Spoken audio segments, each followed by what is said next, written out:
Surrogacy can be a powerful parenthood for LGBTQ family, but it also comes with unique emotional, social, and legal challenges. Welcome back to Talk with Tonya, powered by PECGNA program. In this episode, our surrogacy expert Tonya Canaday explores the real experiences and expert insights on building a family of LGBTQ couple. Hi, Spencer. Thank you so much for joining Talk with Tonya. It really is an honor to have you here. So, Spencer, people that are watching Talk with Tonya today are going to say, who's Spencer? So could you tell me a little bit about your story and why we're here? Sure. Let's see. I was born and raised in Salt Lake City, Utah. So grew up Mormon and eventually decided to come out and marry a man. So Nice. one of the most difficult parts of my journey was I always wanted a family. I always wanted children of my own. And it made it very difficult to make the decision to come out just because I knew it would be so much more difficult to make that dream come true. So we got married in 2016, met in 2013. And I don't know that my husband, Colton, was ever like as intent as I was on becoming a dad, but I did tell him on our second date, I said, I will be a dad one day. So if that doesn't work for you, then I'm not the right guy for you. And he kept dating me anyway. So fast forward to about 2017, a year and a half after we got married, we had both decided, okay, it's time to get the process started. We had been saving money for a very long time to try and start the surrogacy process. And actually we started with adoption and surrogacy kind of fell into our laps. I'm sure that we'll talk more about that. But yeah, so we started the surrogacy process. Our first son was born in 2019. He's almost 7 now. And we have twins that were born in 2024, identical twins. All 3 are boys. And so yeah, they're just a little over 2. Wonderful. So your house is rocking all the time, little people running and jumping and Yes, we have a very busy all-boy house with a lot of energy. and 2-year-old boys. Oh my goodness. What Yeah. a lovely, lovely day, but so exhausting. So exhausting. It's an adventure. So Spencer, can you tell me what some of the unique emotional challenges of being gay intended fathers that you faced through surrogacy? Yeah, good question. I would say some of the unique emotional challenges are, I would say the one that was the most difficult for me was having someone who is so willing to help you start your family. So you have the anonymous egg donor who you don't really get to know very well, but then you have your carrier, your gestational carrier, your surrogate who's carrying the child for you. And the connection is always great, but that pressure of having someone else provide you with something that you can never fully repay, no matter what you're doing, no matter what compensation you're offering, no matter how much you try, that weight of that service was actually a lot more difficult for me than I expected. And there were situations where it wasn't always so smooth. And I would say that as an unexpected and unique challenge, that was one that was really difficult for me. And that really speaks to the incredible man you are. So many people think that surrogacy is just a transaction, but it never was a transaction for you. It really was such an emotional journey and an incredible gift. That says so much about who you are and why you're such a good man. So, kind of speaking of unique situations, were there any times along the journey you came across some discrimination, either subtle or overt? Not necessarily in the process of with the people we worked with our fertility clinic, with our attorneys. I think everyone was very well versed in guiding us through that process as, gay intended fathers. The discrimination was really on the outside. family or friends or people who didn't quite understand the process or who don't feel that children should be without a mother at any point. And so those comments were made, but it was never something that we faced throughout the process, at least the IVF process. When we went to go and, make appointments with the hospitals and doctors to deliver the babies, that's when we ran into a little bit of an issue. And it wasn't necessarily, I guess it would be more overt discrimination because they didn't understand. Everyone was like trying to figure out the process and how it would work. One journey was actually a little bit easier than the other as we were working through it. And then I would say that the only other place, like systemically, where we experienced that was through insurance. And that was a difficult part of our journey. I'm someone who is very risk averse. So having all of the insurance answers before, we go into the process was really important to me. And that wasn't something that was readily available. And so it took a lot of time. It felt like I had another part-time job just trying to figure out insurance. And there are companies that assist with that, but not to the level that I wanted them to. I wanted more definitive answers so that we could plan. Like I mentioned, we saved up so long and so much money so that we wouldn't have to go into debt for this process. And I wanted to make sure that everything was clear cut and I had my answers. So I would say our second journey was actually more difficult than the first in that regard, because a lot of insurance policies and companies changed the way that they handled surrogacy in between our two journeys. Oh, and that is a tricky part of the insurance, is because you can enroll in 1 year, right? But things change after January, which can make everything different for the end of your journey. Exactly. So, yeah, and our that's twins really were born difficult. in February, so that's exactly what happened. And you were such a responsible man that it was very important that you were fiscally responsible, and sometimes getting those answers clearly from the hospitals and the insurance companies it's so frustrating. What is this actually going to look like? Yeah. Yeah. Understood. Yeah. So speaking about unexpected barriers and stuff, did you come across any barriers with the legal process, or are there any barriers that you've heard of from your friends that people have experienced within the legal process of it all? For us, there were not any huge legal barriers. I think the nice thing is that we have people who've gone before us who have set precedent in the state of Utah to kind of handle that for us. One thing that I'm very adamant about for myself and for others that have come to me asking for assistance through the process is, when it comes to the legal side of things, use the very best attorney you can find. One that is well-versed, one that deals with this daily. The attorney that we use is the one that you recommended to us. I don't know if we're allowed to say names or anything on here, but Damien was great. He guided us through the process. I never felt like there was going to be an issue, and the expense was something that we planned on. And the nice thing is, as we talked about the fiscal responsibility that I have, I knew what those charges were up front. It was very easy to plan for. And there were friends that have done, less expensive alternative and used alternative attorneys and had problems come up because things weren't filed correctly with the courts or with the judicial system. But we never had that. We never had an issue that came up. And I really think it's because we followed your guidance through the beginning and said, this is who we're going to use. This is why we're going to use them. And then everyone in turn that I referred over to that same attorney has had the same experience. Oh, very nice. Yeah, Damien Davenport is the attorney that we often use here in Utah, and he's exceptional. And I know that exactly what you're talking about. We've seen it many times when somebody's using a friend of the family who's an attorney that's a very excellent attorney, but not well versed in third-party reproduction.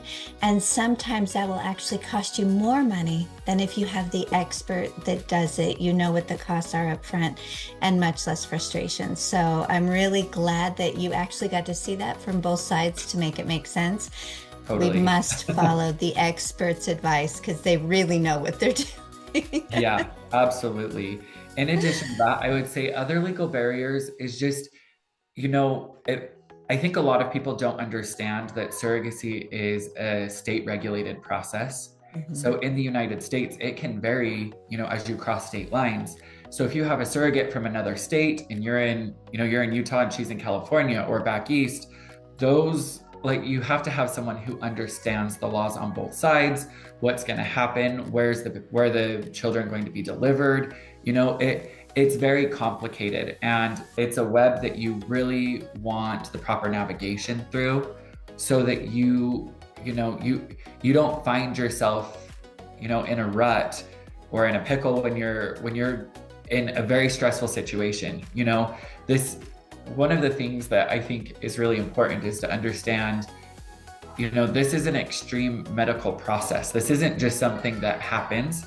You're taking a lot of time and effort to go into it. And so during that process, things come up. There's a lot of medical decisions that have to be made that you don't really have a lot of control over. They're spelled out in the contract, but it's not always enforceable when something comes up. And so you need to really be on the same page as your gestational carrier, and how they're going to respond to certain situations so that you don't find yourself in a legal problem. And it also goes back to medical insurance. You're taking on a lot of financial responsibility, and legally you want to make sure that you're ready to cover all of that and that you also understand the process. So I would say that as long as you follow the proper guidance and you understand the process, you're in good hands. But if you don't, that's where, again, I'm so risk averse. I don't like taking financial or legal risks. I was just someone who was very on top of it the entire time to make sure that, our risk was really mitigated throughout that whole time. I don't know if you heard that, but there's one of them now. So, it's really important that you follow the guidance of the experts that you've chosen. Absolutely. Sometimes people will try to cut corners, cut costs, and they find themselves in a terrible position.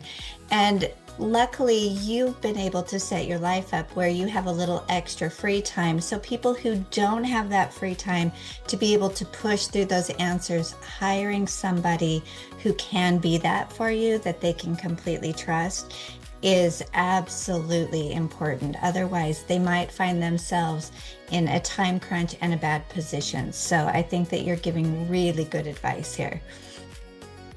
And you've also, my next question was going to be about resilience for the process, but I think you just described what it means to be resilient. You must be able to keep pushing through and looking for answers and driving the process, because it's a lot.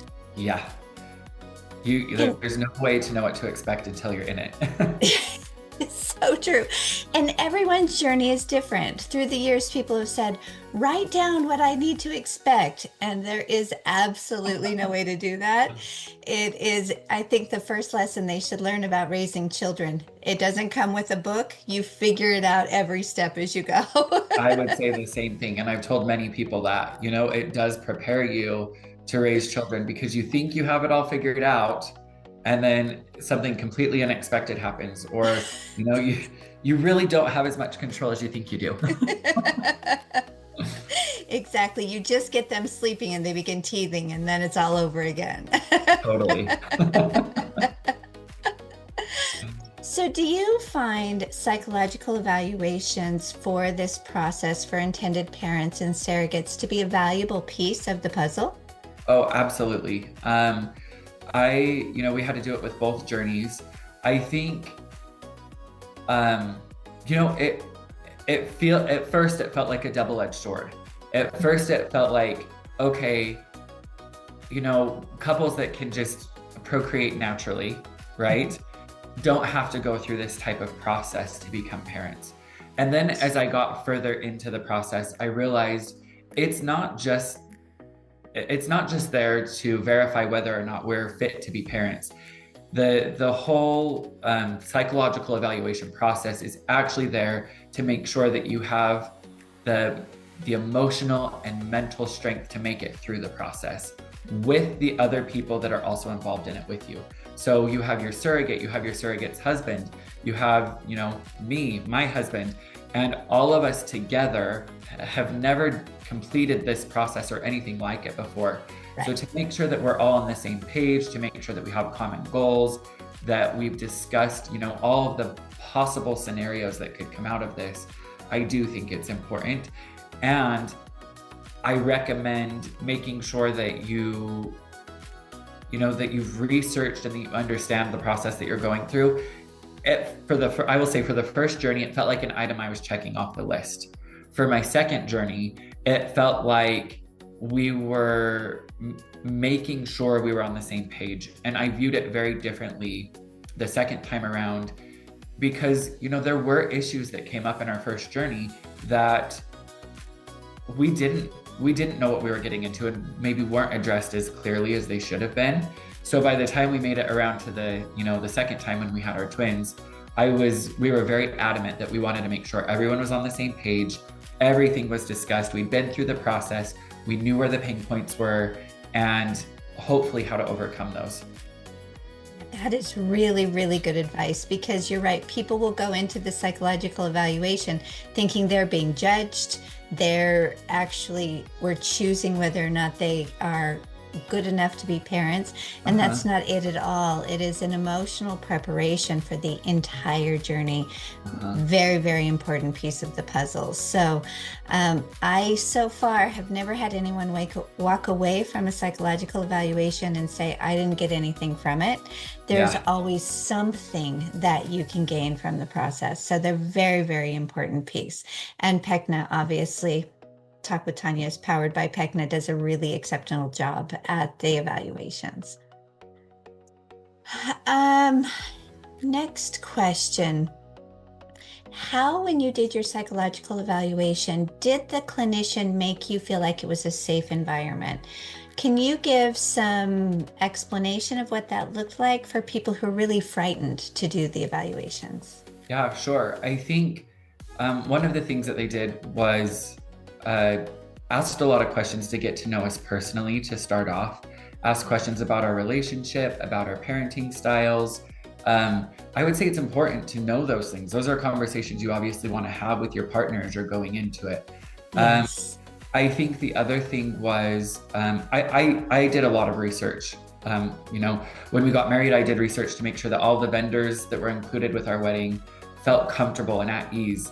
And I did the same thing here. I wanted to make sure that who we were talking to was comfortable walking a gay couple through the psychological evaluation process. I feel like they did a really good job at connecting with us, connecting with our surrogates and their husbands, and then also bringing us all together in conversation to make sure that, we had really thought about the bigger picture. How was this going to happen? Was the surrogate emotionally prepared, to deliver a child, but not leave the hospital with that child? Right. There's a lot of things that go into it that you don't really understand at the beginning. So when we're talking about the clinicians that are assisting us through that part, just creating a warm environment, making it possible to answer questions, without judgment, or even ask questions without judgment. There were a couple of times where I was like, well, I don't really know, what would you recommend? And being able to give back an answer to us and also feel out how that answer, sits with us and impacts our decision to move forward. That's really good advice, that if you don't know, to ask, for sure. And then don't just take it at face value, really think it through and decide what pieces of that advice are important to you and which ones do you need to discard. And so that's excellent, really excellent advice for somebody going into it. You're a very wise man, Spencer. I don't know about that, but we've done this a lot at this point. Yes, you have. Can you think of any common misconceptions that people have about gay families and surrogacy? Oh, I can think of a lot. One of the interesting misconceptions that we've come across quite a bit is that our gestational carrier, our surrogate, is the mother of our child. Uh-huh. And that's a big one, right?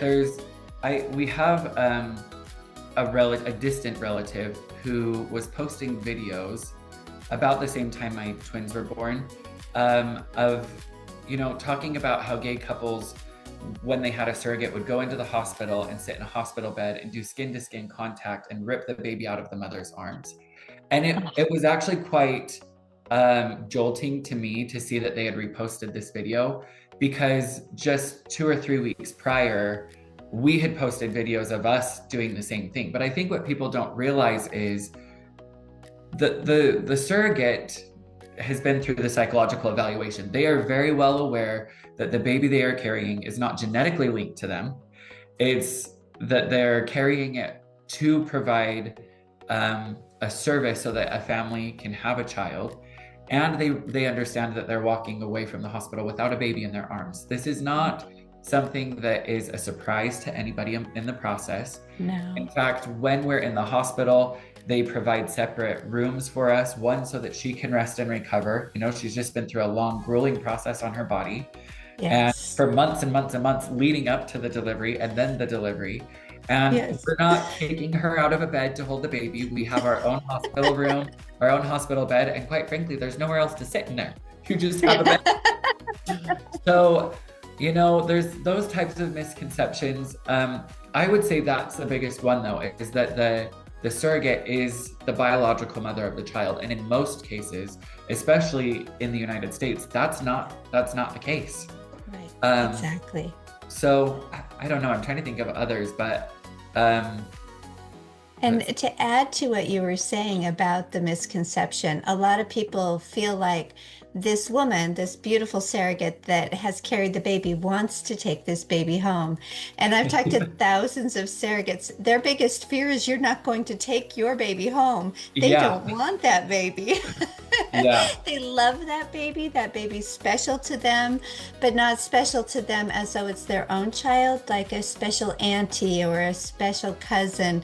That is your baby, and they are so afraid you're not going to take that baby home. So it's a huge adrenaline rush for them to see how much you love this child instantly, and to be able to know that you want this baby and you are so excited to take this baby home. So it's a beautiful circle that comes all the way around. Yeah, it is a very common misconception that people think that a surrogate is somehow being distressed by you taking the baby home and not them, and that's not the case at all. Yeah, and I like what you said. This is not something that just happened. This is well planned. This is years and years in the making. A lot of financial decisions went into it. A lot of emotional decisions went into it. By the time we are holding a baby in our arms, we can be 3, 4, 5 years or more into the process. And these are babies and children that are loved and wanted and worked for. It's not something that we just come by. So no. I do think it's very important to acknowledge that and acknowledge, everybody that's been involved into the process up to that point. Yeah. You didn't order a baby off of Amazon. You wanted and worked and prayed and begged and did hours and hours and hours and hours of research and just truly believed in the process with everything you have to get to that little angel. And you had 3. So well done. I have 3. That is fantastic. I think that's really insightful. You mentioned in one of the prior answers that there were some challenges that came up. What were some of the challenges that you were surprised by, even though you prepared in advance? Kind of tell me just some ideas of some things that people might be shocked were some struggles. Sure. I would say a challenge, and it's, I would say, a common challenge is transferring an embryo and having it not stick. There are statistics, and luckily for us, the first embryo we ever transferred stuck. The process was actually very smooth. When we went into our second journey, we kind of expected the same thing. We got a healthy surrogate.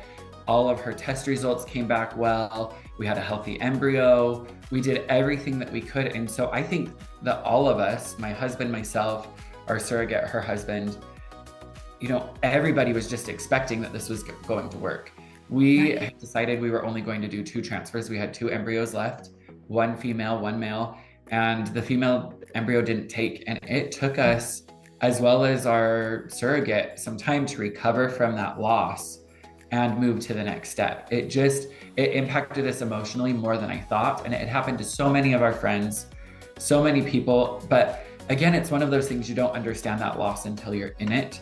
It's not just emotional and mental, it's financial too. Then you have to restart the medication process. You have to retransfer. All of a sudden, your cost for your cost in every sense of the word increases. And then you feel like you have more emotional skin in the game, because the next time you go into a transfer, the anxiety that comes with that just feels so much greater than it did the first time. And then, I speak of that transfer. It was our second to last, and we had 1 embryo left that we were going to transfer. And, that part of the journey was difficult. And our surrogate called us one morning and said, "You know what? I'm fairly certain that I just had a miscarriage." Everything was going well up to that point, and we were really nervous. And so we called our coordinator at the fertility clinic, who happens to be a good friend of mine. She got hired in between our first and second journey. And so she got us right in to do an ultrasound, and we went in expecting the worst, and bam, there were 2. So it was just the ultimate low to the highest of highs. And we were expecting like that was the end of our journey. And little did we know it was the biggest part of our journey that had just was like, surprise. Yeah, I think that I also hear the very same thing. People will think of it kind of like a math problem. You put these 3 things together, you put the sperm, the egg, the uterus, and then all of a sudden there's this baby that shows up a few months later. But it is a journey, highs and lows, sometimes in the same day. Sometimes they're spread out, which is also torture. There's a low for a few weeks, and then it peaks into a high. It is not easy, but so worth it. So worth it. And science is crazy how it works. It's, you'd say it's like a math problem, and math is so easy because 2 + 2 = 4. But in science, you can have everything set up perfectly. And, if it's not meant to be, maybe the next time it is. And that's something that, it's something I've had to learn over and over in my life, is that one of my favorite sayings is, "Man plans, God laughs." Because that describes me to a T.